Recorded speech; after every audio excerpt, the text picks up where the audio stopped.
Hello everyone, today I just wanted to make a video explaining how to do the Citadel of Flame speed run of Path 1 because I see a lot of people, it can be kind of intimidating to just do a dungeon if you don't really know how it's done, because I mean there are a couple tricks that are sort of done in the speedrun version of this, so I wanted to make a video to explain that. So if you don't know already, there are 3 versions of Citadel of Flame, or 3 paths I should say, and in this I'll be showcasing Path 1, which is the most common because it is the easiest and fastest one to do. So this is Path 1, and I'll be explaining sort of the shortcuts that people tend to do in this to make it extremely easy, and hopefully it'll make everything a lot less intimidating for you. So this dungeon just requires 5 people. I'm just with randoms here. I don't know who these people are. And basically this part we are just waiting for everything to get started, as there's sort of a story bit that goes along with this dungeon, so just waiting for that. So, and now it's beginning. So as you can see, basically we are just going to fight this normally. There's nothing difficult really about this. It's just basically just killing these 2 enemies. No tips and tricks for this, just use your entire group to kill these 2 mobs and kill their flame turrets. That's basically it. So as you can see, I'm just using axe focus alongside staff on my necromancer to get that done, and basically it's really simple. You'll very rarely wipe on that. It's extremely easy. So now basically we're moving right into the second boss. There is a very small tip that I can let you guys know about, and I'll let you know when it comes along. But first off, in his main phase, you're just gonna fight him normally. Nothing special here. Just keep attacking him rather, and just fight him as you normally would. But as you can see in the side now, his flame effigy, I believe, is coming in. So basically all you want to do is do not attack him. Let the artificial intelligence ads deal with him, because if you pull aggro, he will basically destroy you. But as long as you don't attack him, perfectly fine. So as you can see, I was with a really strong group.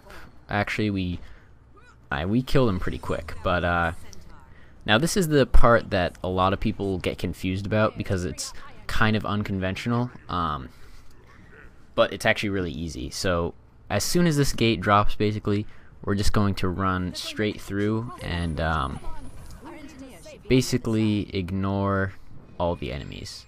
You don't want to attack. Again, it's a bit unconventional. It's kind of cheating or exploiting or whatever, but yeah, basically just run through everything, because there's no point in killing them really. And if you want to do this as fast as possible, and basically this is the standard way that everyone does it, you're just going to want to skip those enemies. So run straight through and stop back here. That's basically what you do. And now the next event is also kind of something that people aren't used to really, and can be kind of difficult. Basically all you do is attack the flame acolytes, okay? So that's what I'm doing, and as you can see, we finished them all off. So now we run down here, and we're gonna go to basically this little ledge that the enemies can't attack us on. So as you can see, everyone's jumping up and getting onto this ledge. So here we go, I just got on. So yeah, everyone's here. So as you can see, we're basically immune from enemy attack up here. So we're gonna wait for more of the flame acolytes to spawn so it can go back and kill them, because as you can see up on the event marker, event dictator, all we need to do is kill the acolytes. So rather than fight down there where we could potentially die, we just kill the acolytes, run back to safety, and then when they respawn, come back out and repeat the process. So it makes everything just a lot easier, and basically it's just a lot better. So as you can see, we just finished them all off, and we're running right back down to that little safe part again. So as you can see, just jumping right up, and now we're safe from the enemies. So again, we just need to repeat that process one more time.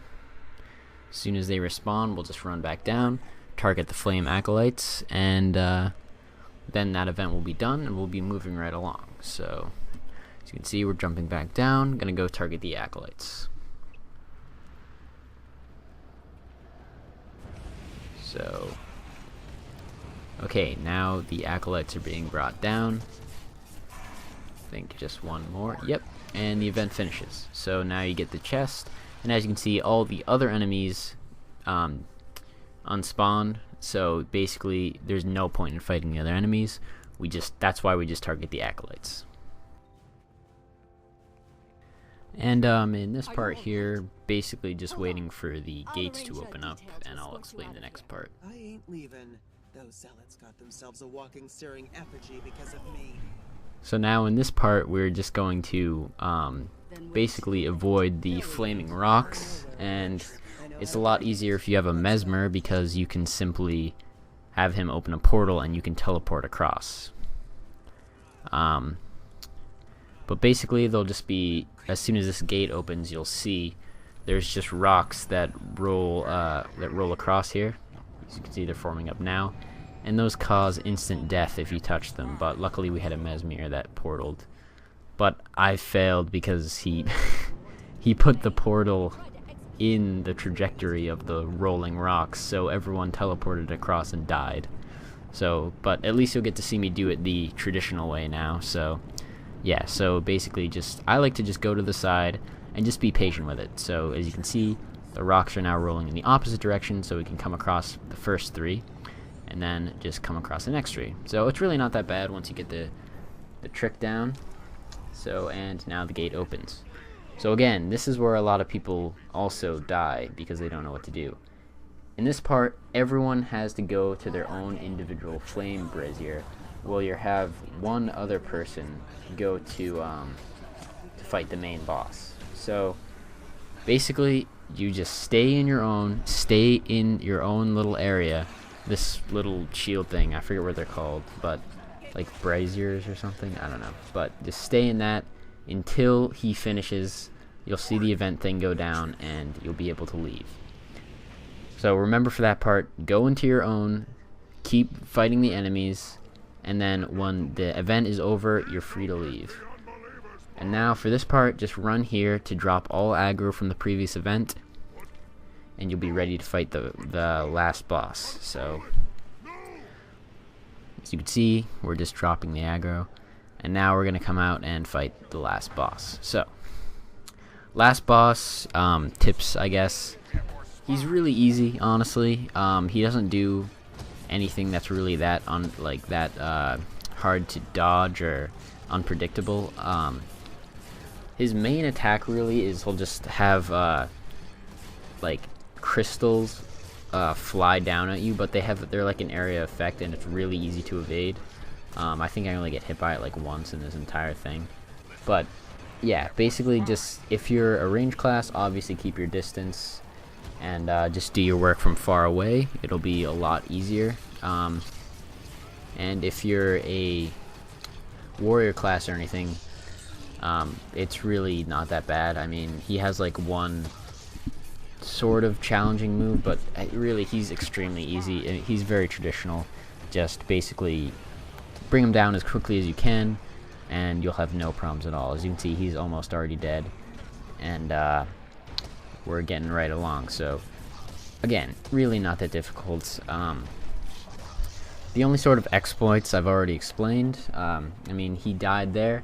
Now you just go ahead and loot the chest, and you get 60 tokens if it's your first time, and that diminishes down to 20, 10, and 5, I believe. So yeah, that's everything for Citadel of Flame Path 1, and I hope you enjoyed.